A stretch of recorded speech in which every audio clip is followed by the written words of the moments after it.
What if one nation's ambition to control a vital global choke point could spark an international crisis?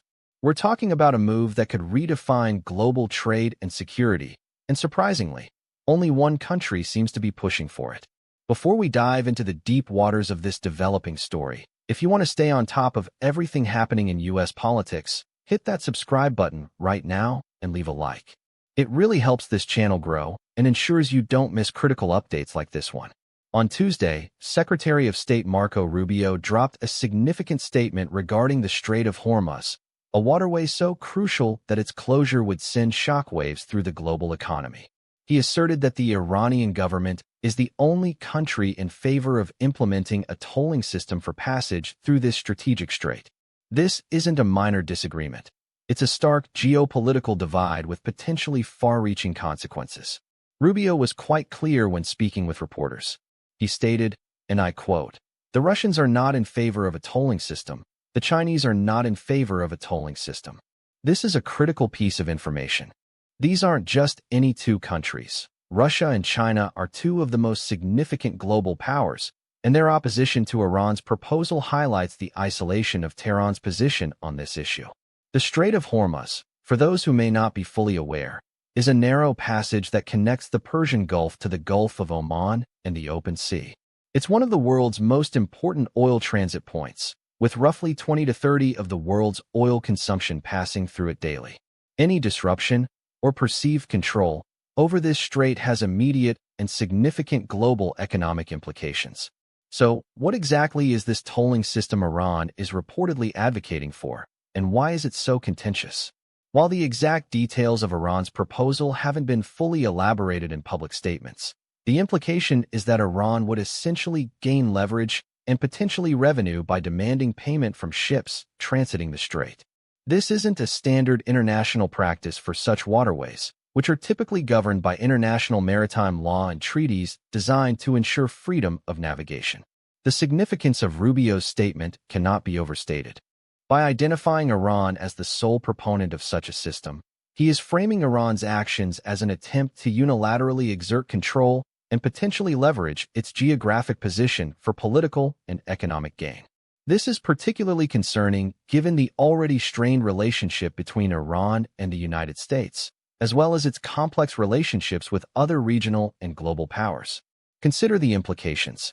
If Iran were successful in imposing this toll, it would fundamentally alter the global maritime landscape. It could be seen as a direct challenge to international law and the principle of free passage. For countries heavily reliant on oil imports that transit through the Strait of Hormuz, this would create immense uncertainty and potentially increase costs.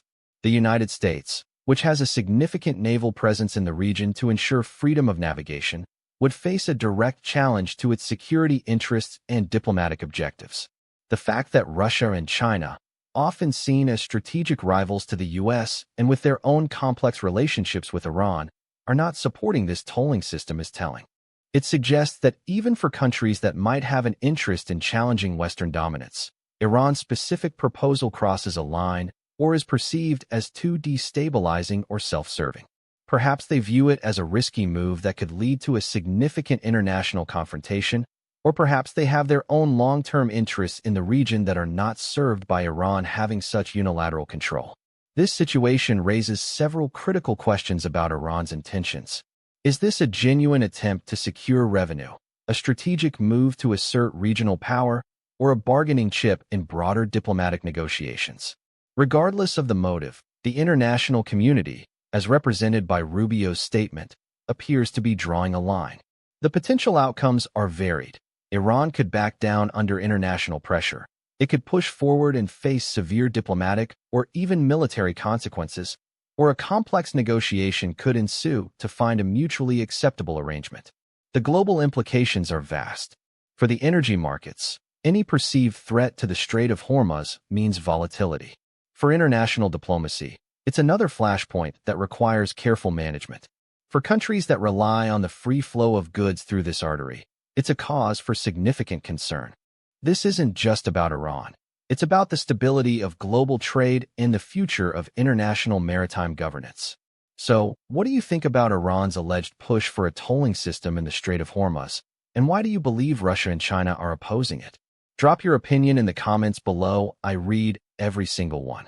This is a developing story with significant global ramifications, and understanding your perspective is crucial.